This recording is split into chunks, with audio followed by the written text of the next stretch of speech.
I climbed inside the bottle to give my brains a rest. The world should change so quickly. I'm sure it's for the best. Fire and water, they making war here behind my eye. The bottle should promise a better life, but these tears they cannot lie. Sing to them all.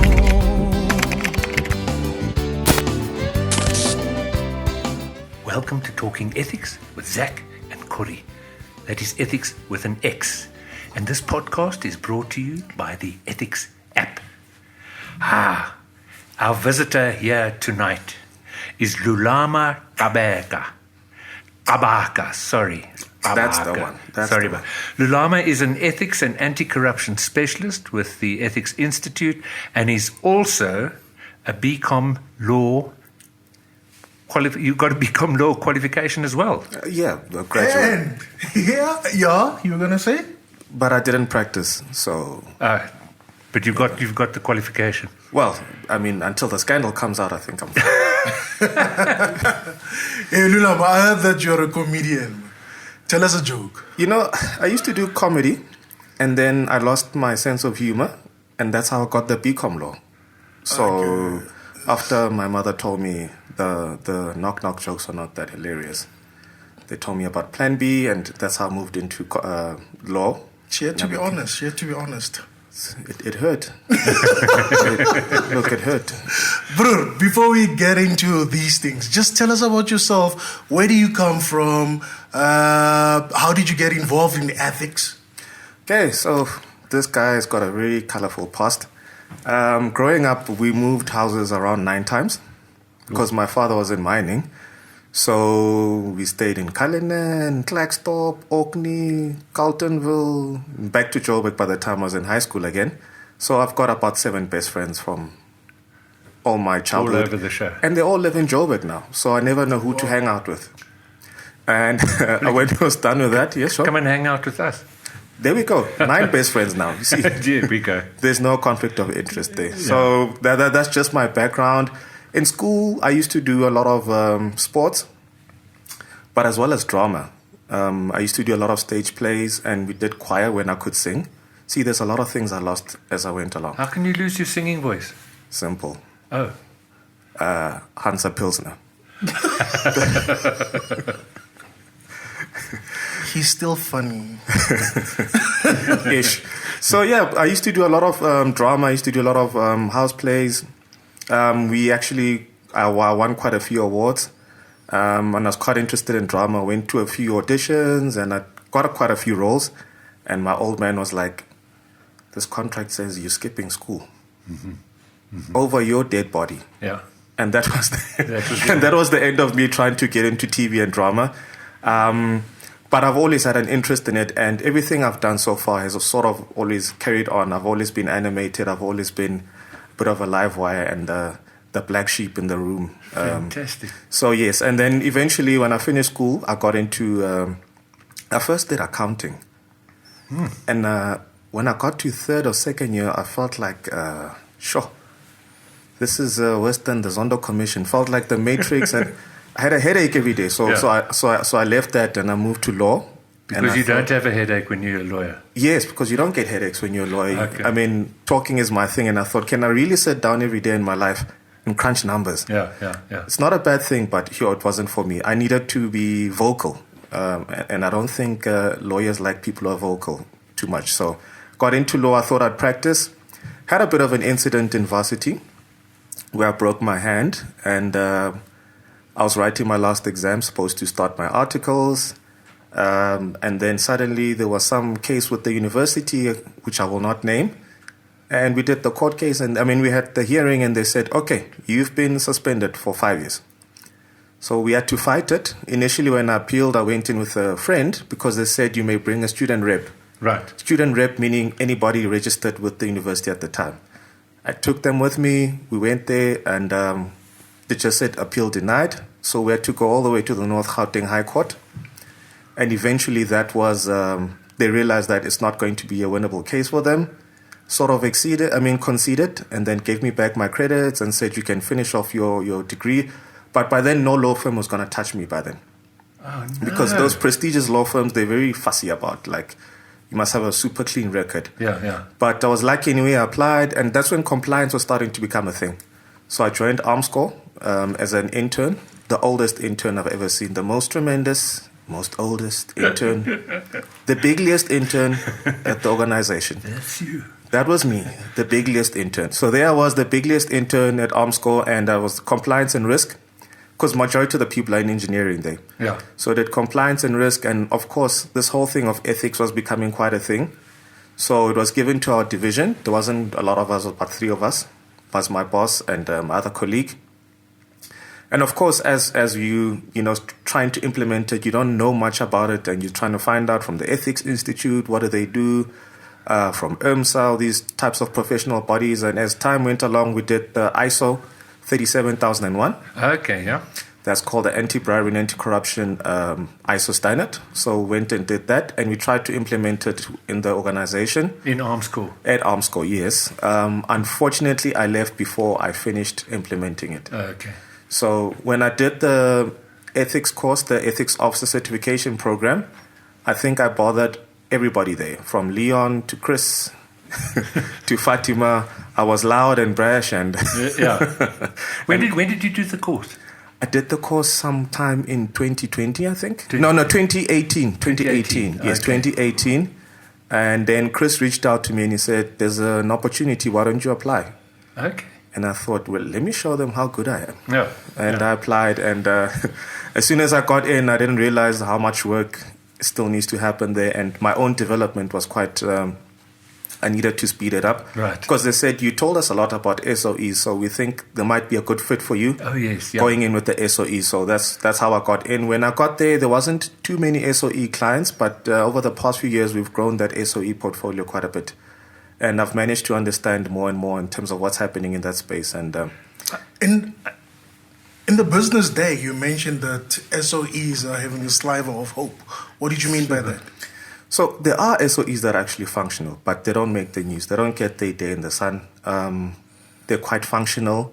And one of the key things I saw about them, which made them different from the other ones that you hear about, was accountability. So you find a lot of their leaders, a lot of their top management, they make mistakes. They're not afraid to hash it out. You find in the organizations it's very open. People are not afraid to speak out when there's things that are not going correctly. Whereas in the more toxic ones, there's still a bit of that, oof. People are scared. I want to say it, but how do I say there's corruption in cursive without getting caught out? Yeah. So, yeah. But there are ones that are very, very good, and ones that I think we could model around. They are far in between, but they don't get their day in the sun, as I said. But why is that, Lulama? Why aren't we hearing the good stories? Why aren't we hearing? I know the bad stories make the news and all that, but why aren't we hearing the good stories? How do we get to hear them? I think, of course, as you said, how often do they follow the good stories? And would they catch our attention? And we've become so used to consuming bad news. Yeah. I mean, I find myself doing it when I'm scrolling through news. I see something good, they'll say the water crisis has been solved. I'll swipe it to one side. Yeah, I want to see about the Hammanskraal thing. Yes. So we've become so attuned to consuming bad news that I think even if you put the good news stories in there, lots of people skip them. Which is a pity. Yes. Because you talk about hope, as Zack has said. Yes. You talk about hope. We need these hopeful stories. I mean, there is South Africa, the good news. There are these people that put out good news. Maybe we should start putting out good news in the ethical fraud and corruption space as well, maybe. Sure. Hey? But if you look at how we present the two different news, right? The bad news, breaking news. So-and-so has been subpoenaed to court to look, they've been investigated for 1, 2, 3. So-and-so has been suspended. It's so sensational. It's extravagant. When we talk about the good news, so this SOE has done well. They have gone profitable. They have done good. The management is okay. Let us move to the next story. Yeah. Back to ESCOM, and then you're like, you see, there's a difference in the tone and how we sensationalize it. So we don't sensationalize the good news. The bad ones, we're there. We make a lot of hoo-ha about it. I know. What is We came on to Eskom. What do you think the hopes are for Eskom? I mean, we're not load shedding now, we're very lucky. Load shedding is off, suspended. But what do you think? What's going to happen with Eskom? Do you have any idea? You work with them as an SOE? They are. You do? One of our clients, yes. They're one of your clients, okay. Yes. Can you give us a scoop maybe or something? Well, I think maybe it's the Minister of Electricity's dance moves. They've really helped them. Have you seen his dance moves? They're very good. Yeah, I saw them. I saw them, yes. But my experience with them is there's a lot of good people in there, and lots of people want to do the right thing. Lots of people who wish to see change, and we are trying to work hard to turn that around. And trust me, there's a lot of goodwill down there. It's just they've been beaten and battered so much that I can imagine as an individual as to go there, the negativity that you yourself consume as an employee there, even though you don't mean any harm. So once we can get over the psychological hurdle, I think, and have a positive framing of Eskom again, I think that's when we'll start to see the change. But I think once you've gone negative, it's tough to sort of swing it back. Especially that negative. Yeah, it's very negative. I mean, skills, SOE skills, what's the level at? Where are we going with skills in SOEs? Quite good. Quite good. They've got very educated, well-qualified individuals working in there. I think, again, it's a case of, allowing them and giving them the capability and the space to swing the ship around and get back into being a fully operational Eskom that we know. Yeah. But of course, I think some thinking out of the box might be required as well, because you've got a different problem, and you cannot think the same way when you've got a different problem. Sometimes you need to think a little bit out of the box to solve a new problem, because it's not a problem they foresaw happening in this fashion or up to this level. So I think there's a little bit of new thinking that needs to go in, but it can be done. Yeah. Sure. Lulama, tell me, what's the difference between an ethics officer and a compliance officer? Okay. So compliance officer, majority of the time they're looking at rules and regulation, okay? So a compliance officer, and this is where it becomes a bit confusing. So a compliance officer is that person who will make sure you guys are obeying the code of conduct, the conflict of interest. So they look at policies and regulations, they look at the rules, the hard things that are on paper, and they make sure that you stay on the right side. But the problem with being just a compliance officer is you get people who comply, but they comply maliciously. Well, just explain that, what that means. So I say to you guys, please get here please make sure you're at work at 9 o'clock. And someone who complies maliciously can get you at 9 o'clock but do nothing. No work. So they just get there and they twiddle their fingers and do very little work. You ask them not to abuse company resources, and they'll find a way of saying, okay, this is where we're allowed to stretch it up to, and I'll always get to the edge. So you'll get people who always bring borderline, almost breaking the rules, but not quite. So those people are the ones who normally comply maliciously. Now, an ethics officer has to work more on the soft skills. And those soft skills are not always very visible, or they're not very obvious most times, because I think every ethics officer has to work according to their own environment, because you never know what's happening in that particular environment. You can't say to an ethics officer, this is what you need to do, There are certain things that are obvious that you need to do as an ethics officer, but there's a lot of things that we don't see that an ethics officer needs to become. So it's important in an organization, they don't see a compliance officer and an ethics officer with the same lens. So when you're an ethics officer, you're basically DS's Dole. So if someone's got a bit of a soft skill problem, they need to be able to come to you before being drastic and running to a whistleblowing hotline, before running to the newspaper. An ethics officer is there for that, to sort of try deal with the softer side. So it's not strictly regulation. You'll find even as an ethics officer, there might be a rule in your codes or your policies that you can see, okay, if we follow this strictly, this person might be prejudiced. So they might bend the rules a little bit just to make it fair for this person who might be prejudiced, because it's the right thing to do, not necessarily what's written on paper. So An ethics officer always follows the spirit of how the laws and the compliance and the regulations have been written. And a compliance officer's job is mainly to just follow them as it is, and no more than that. Sure. What moral leadership? We were talking about moral leadership at the conference the other day. Is it with SOEs? Is it about leadership? Is it about management? Is it about what is it actually about? What are the problems there? I think the main thing there is we have guys who want to do the right thing, but they're stuck between livelihood and doing the right thing. And we've seen what happens when you try to do the right thing. You get pushed out, and then there's your livelihood. I mean, yes, a lot of these people want to do the right thing, but you've got children to take care of. Many of us as black people, we've got black tax to consider. So you find it's not one household you're supporting, maybe 3 or 4. And if you know that, you know what, if I go against the grain here, even though I cannot sleep at night and it goes against my moral compass, I'll just have to toe the line if I want to stay in a job and just get by.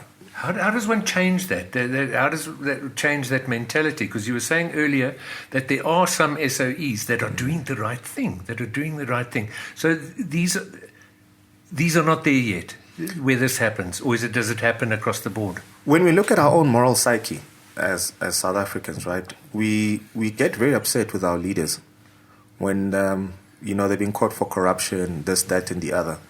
But we ourselves in our daily lives, we allow very small things, unethical things to happen. I was just thinking about it when I was driving here. A taxi just cuts in front. It's okay. It's just a taxi. You get stopped at a roadblock and you've had a few to drink at 20 Rand. We find that acceptable because we go, I shouldn't worry too much. I'm just an ordinary civilian. But the president or the minister, those people need to make sure that they stay on the right side. But those are the same people who come from our same society as us. Yeah. That's how they grow up. In the townships, we say, do not sell alcohol to people under the ages of 18. But I can tell you, I can send a kid who's 10 years old to go get me alcohol. We let that slide. But when our leaders do it at that scale, we still get upset. So it's not just the leadership psyche that needs to change. It's us as a country that needs to go, that's unacceptable. I'll give you another story. In Belgium, I think, someone cut in front of us while we were driving. And before the hooter could get hit, my uncle said, careful, here they will arrest you for road rage. And I thought, road rage? This is just the house it put in SA. Yeah. A young hooter. Exactly. So, but that's the psyche there. Whereas if you go to another country like in Italy, you cut in front of someone, the window goes down. Yeah. And then it's all the colorful spaghetti that comes out of there. It's also the rule of law, what's right and wrong. Hey, I mean, you spoke about accountability earlier. Sure. How is that going to come to the fore? And you're talking about it to the young families, the youngster going to buy alcohol at 10 years old. That's where the accountability should start, at schools, right? Yes, absolutely. And families at home. Sure. Because it permeates all these, everywhere, up into all levels. I mean, I'll give you an example. They released the crime stats not so long ago. And most people that write articles about the crime stats, we speak about crime as if it happens or it's committed by aliens. It's committed by people we know. It's committed by our families. It's committed by our friends. It's committed by people we know as neighbors. So we have this thing in SA about, in the household, we know that Lucas, my big brother, steals cars, but we say nothing about it in the house. No one says anything. When he goes to jail, we keep it on the hush-hush, bail him out, and bring him back out. Family gatherings, we say nothing. We know of the uncle who's a pedophile and has molested 1 or 2 relatives, but we say nothing about it. So until we are able to call each other out on those things, who are we to scream and shout at the leaders? Yeah. It's politics of the stomach. Absolutely. Because we know that the money that uncle brings, it's from stolen cars, but because we are hungry, we'll accept it. Which is a vicious cycle. Yeah. And which is, as Corrie asked, where do we start then? And that's where it gets a bit tricky. Where do we start? And where do we move from there? But again, Lulama, people are scared of losing their jobs if they do the right thing. How do we change mindset? That one is one I've been trying to figure out for a while. I think about it all the time. I try and mull over it. How does one sort of start a change of some sort? It's quite a tricky one. I mean, if even at the top levels, people will say we're going to change, but even our own leaders at the top are told by their own constituents, if you don't toe the line, you out. We bring in somebody else. So it's a vicious cycle. Yeah. And it hasn't started now with the new political dispensation. This thing, you can trace it all the way back to the 1700s. We've always been like that. Through the British rule, during Afrikaans rule, during British rule again, during Afrikaans rule, we've always had the same issues. If you go through the history books, you'll see same kind of issues popping up during Van Riebeck's time, during Van der Stel's time, during Paul Kruger's time, during Lord Somerset. They had the same type of scandals again and again and again. So SA has been living in a loop for a while. For a long time. But don't you think now it's really getting out of hands? I don't think it's gotten out of hand. I think it's become more public because we are able to consume information more easily and freely. And things are out there now. Back then, they could control what we know. They could control what gets out into the public. Right now, you so much as go pee in the ladies' toilet and you're a high-profile person, it will get out. Yeah, yeah. Social media. Yeah. Oh, social media, they'll deal with you right now. But they also, I hear what you're saying about the history and all that, but there's also a little bit of non-delivery. You know, the non-delivery. Sure, we know about it more, but there seems to be it is worse than it's been. I mean, we've got to admit that. So, True. So there is an element of that as well. So if we can fix that, and we just I mean, like that youngster, the mayor in Howick, in who just went in and started fixing roads. Yes. I mean, he changed the mindset of most of the people in Howick. So it's just basically service delivery. If we can get that right, I'm sure a lot of things will come right. Yes, because we've gotten to a point where people are going, if there's 100 Rand to fix infrastructure, Yeah. can they not take 80 Rand for the comrades and 20 Rand to fix the infrastructure? Can they use the 80 Rand for infrastructure and they can do whatever the heck they want with the 20 Rand? Yeah, that's right. And basically that's what it's come down to. Yeah. I mean, there's a quote here from, you know, Mandy Wiener's book, Dr. Khadebe. Oh, no, this is Dr. Khadebe. He also testified at the Zondo Commission. It was the Estina issue. Yes, yeah. He said, and I'm quoting his line here from Mandy Wiener's book, "It is heartbreaking to see if you stand up for the truth, the whole village or the whole government institution doesn't support you." I mean, how sad is that? And that's what we've got to try and change. We've got to try and change the mindset of the baddies. I mean, there are a lot more good people in this on this earth than bad people. Sure. We can just change that somehow. It's by talking, about education, I would imagine. I mean, our app, that's what we're trying to achieve with that. Sure. To get people talking, to create a collective where people start saying, "Oh, that is wrong," and you look out for your buddy, and you say, maybe you shouldn't do that. If you're chatting, maybe we should do this, maybe we should do that. Well, historically as well, we've got a bad relationship with telltales in this country. Bimpi, snitch, Yeah. the stitches. We you learn it while you're still small. All of you get into trouble, and you look at each other like, otherwise we're not playing with you anymore. Yeah. If you were the rich kid, you just take your ball and you go home. Go with your ball, yeah. and that's the end of the game. But we do have a bad relationship with that, and we never reframe that again to say it's okay to disclose these things, Yes. especially if it's not in the best interest of anybody. Yeah. If more than anything, more people get hurt, then we are being helpful. So we've never reframed that before. We have never looked at how do we take what's happened historically and say, okay, guys, that was then. Now, we need to think a little bit differently. It's not happening. I mean, some of our leaders, when they get challenged on such things, they get upset and they start to mention their political background. And that's sort of almost saying, no, we don't tell.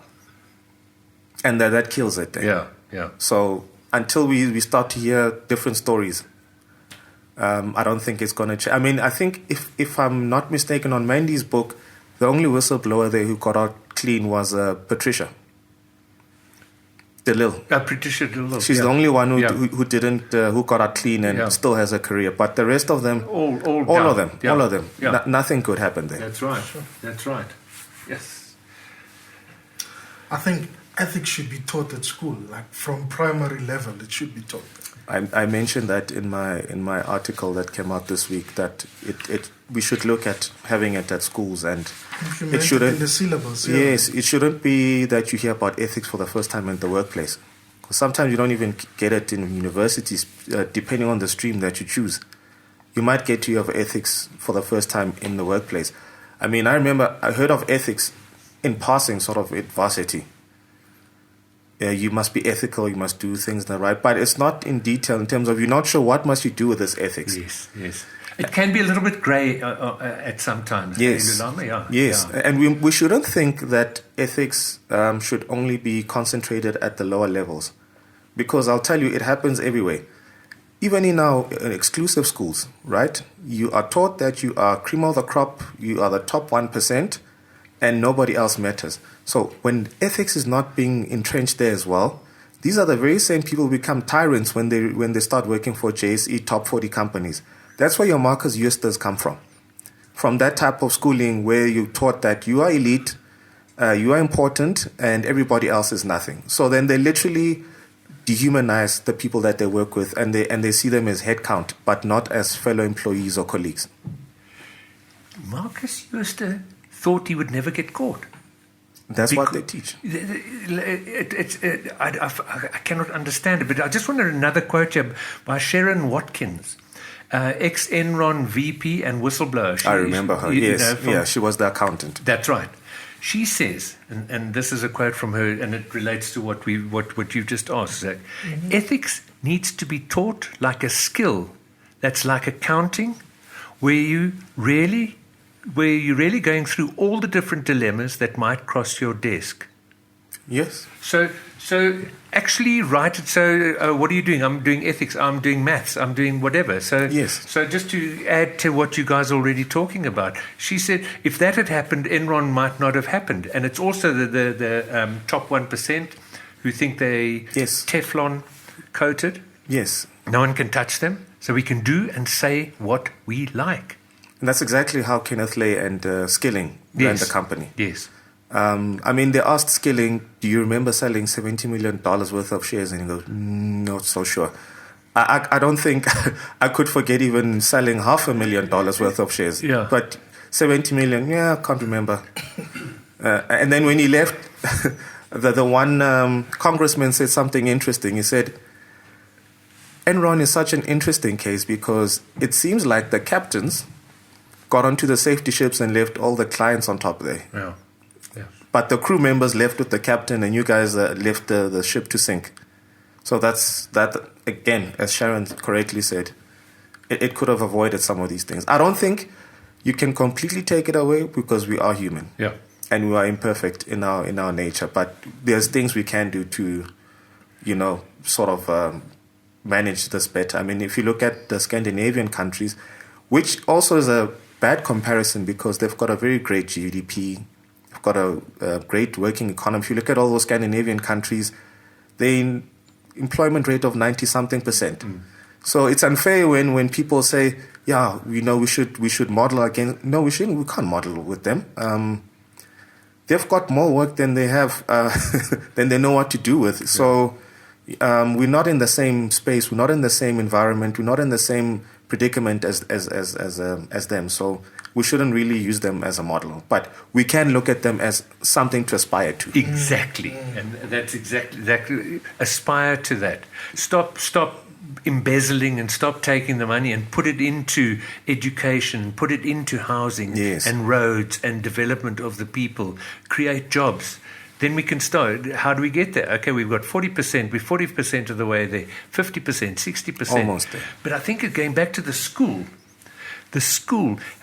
do you, at the Ethics Institute, do you ever have discussions about getting ethics into schools, or how does it work there? Yes, we do have something we've been working on. We just haven't had time to really implement. It's called Schools Are Moral Project, where we're trying to do some sort of, almost like at a pro bono type of way, to do some ethics awareness in schools across the board. But of course, as I said, we haven't had the time yet and the capacity to actually implement it. But it's something that's definitely now in the pipeline, and it's something that's definitely in our purview. You know, when you look at the modern life, right, and the high levels of consumerism, I'm sure if you asked someone who's got 40 million rand, how much is enough? And that's one thing, the Scandinavians, that's what we can model after them. They actually are taught to say, this is what I want in life, and this is the cap. I just want it to be up to here. We don't have that. We reach it, and because it's modeled against the American one, which is keep going, more. I'm pretty sure if you asked Elon Musk when he moved to the USA, where do you want to, he said, $10 million, I'll be fine. Yeah. So it's more. I've got 50. But Mpos now is sitting on 250. I need to get to him. Yeah. Okay, I've got to 250, but Corey's got $1 billion. Why can't I be like him? Always looking over the fence. Always looking over the greener fence. grass, at the greener grass. Yeah. So first of all, we need to get rid of free periods at school. And get And get ethics in the social. But that's something. It'll take something as creative and out the box as something like that. It's part of social studies. Yeah. Yes. Yeah. Everyone does social studies, but we put ethics into social studies. We need to find a way there of not bringing in as a dreadful subject. No, but that's why we're creating this now, and we're Yes. having a nice chat with you Yeah. about very serious issues. But we're not. It's to get the conversation going. Sure. We need to talk about it. We can't sweep it under the floor anymore. No. Whatever.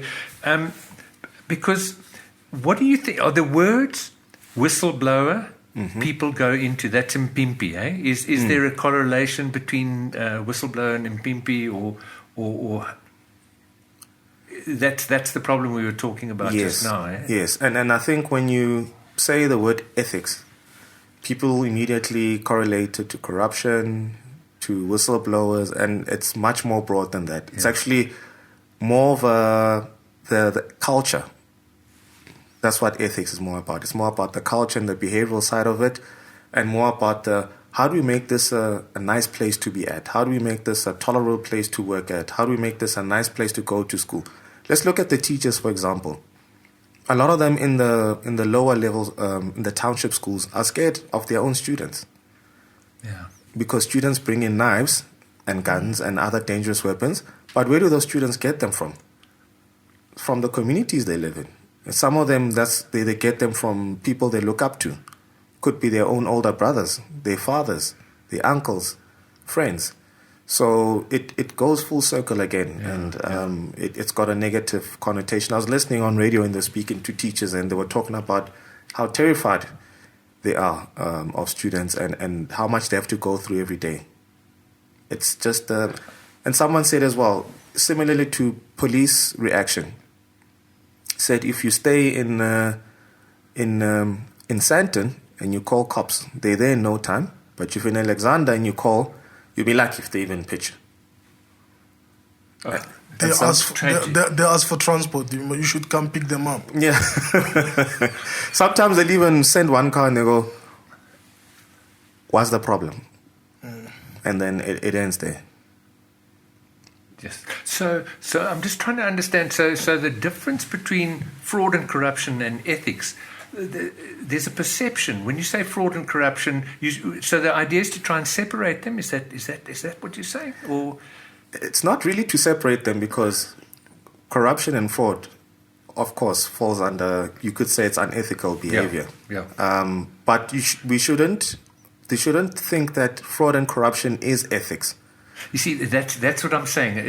We've got to try and separate that perception. Yes, to say it's more about Ubuntu as well. Yes. It's about how we treat each other well. It's about how we help each other. It's about empathy. It's about sympathy. It's about how do we assist this person when they're going through a hard time to get through it. Those are the things that we don't speak about with ethics. We always stick on the corruption and the Zondo commissions and the whistleblowers. That's when the soft stuff hasn't been dealt with and it hasn't been implemented. It ends up here. Okay. And that's the ones that make the news.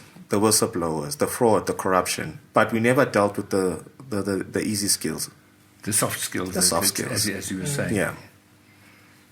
What power doesn't corrupt people. People corrupt power.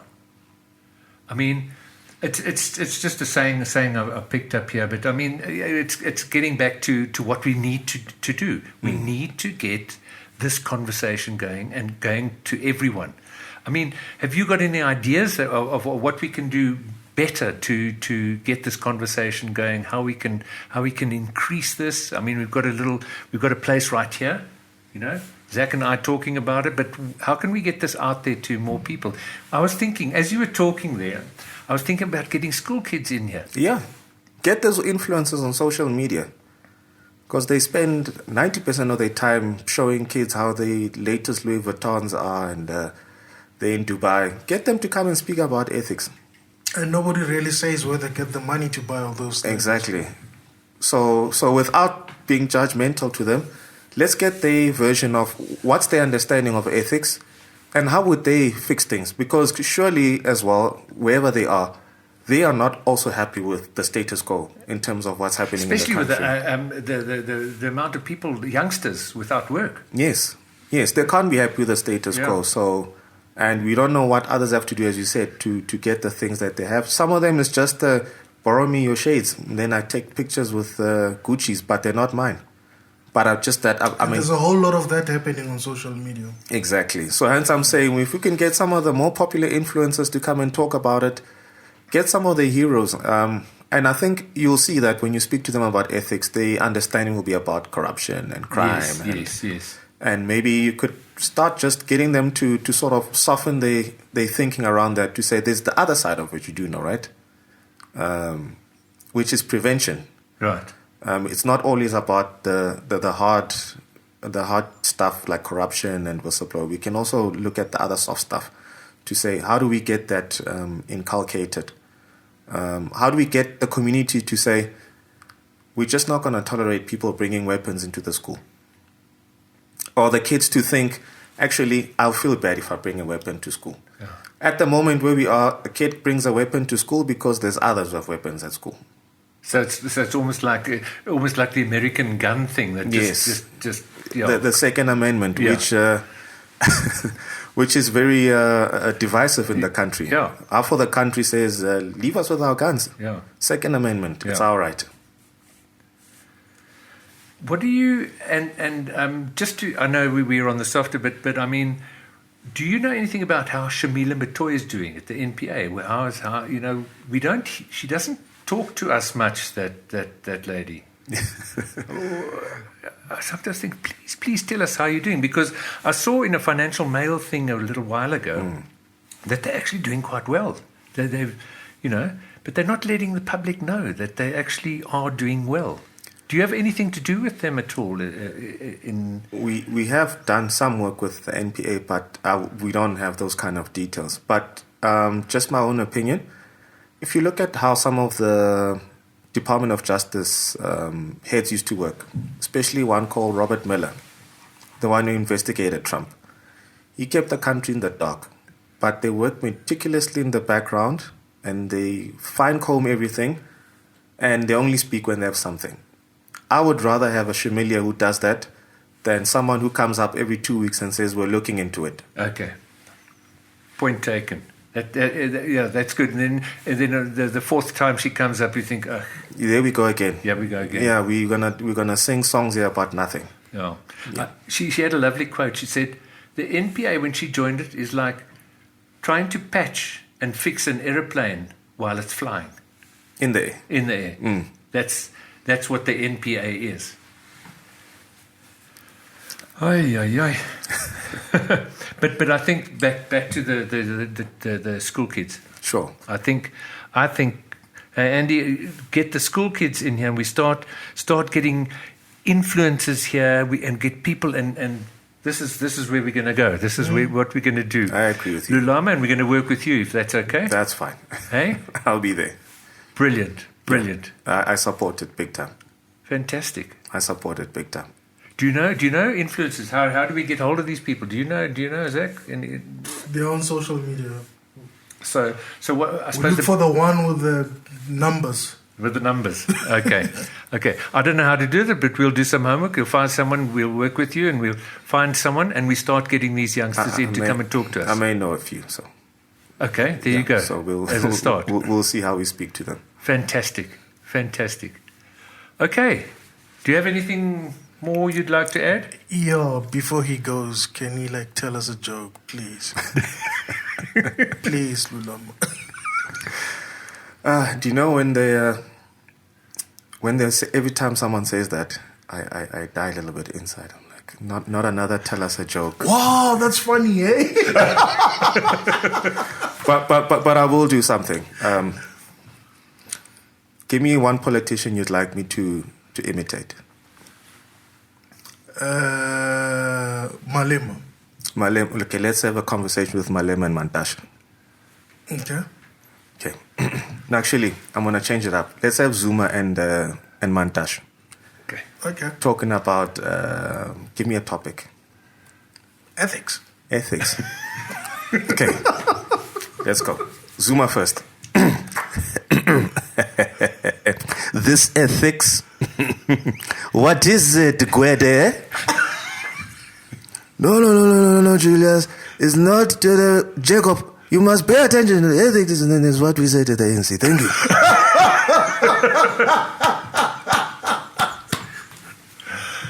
Oh, brilliant. Spot on. That was brilliant.